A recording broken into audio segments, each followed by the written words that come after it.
لو محتارة في الغدا ومش عارفة تعملي ايه، تعالي نعمل وصفة سهلة وسريعة مش هتاخد وقت خالص، يا دوبك ربع ساعة بتكون جاهزة ان شاء الله. معلقتين سمنة كبار في حلة على النار، هنضيف لهم 4 مجات من الرز. اول ما نقلب الرز مش هنحمره، بس هنغلف الرز بالسمنة. بس اول ما يتغلف معايا الرز بالسمنة هنزل عليه بمجين من العدس المغسول من الصفاي، او بالشكل ده. طبعا الكمية اللي انت حاباها، يعني لو حابة تعملي 8 مجات من الرز هتضيفي لها 4 مجات من العدس، نص الكمية.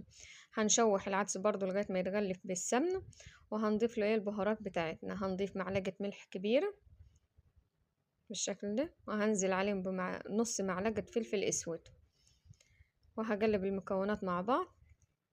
هشوحها بس دي يعني لمدة ثانية مش اكتر، وبعد كده هنزل ايه بباقي البهارات بتاعتي. ده كشري الاسكندراني.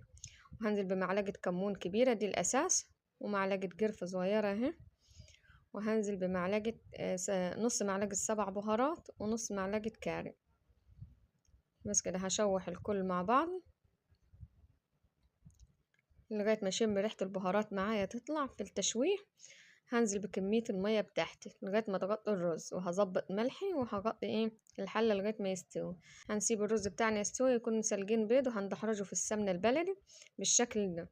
وهنزين طبقنا بالشكل ده اهو. ده الكشري الاسكندراني. اتمنى لو عجبكم الفيديو ما تنسوش اللايك والاشتراك في القناة، واسيبكم في رعاية الله وحفظه، والسلام عليكم ورحمة الله وبركاته.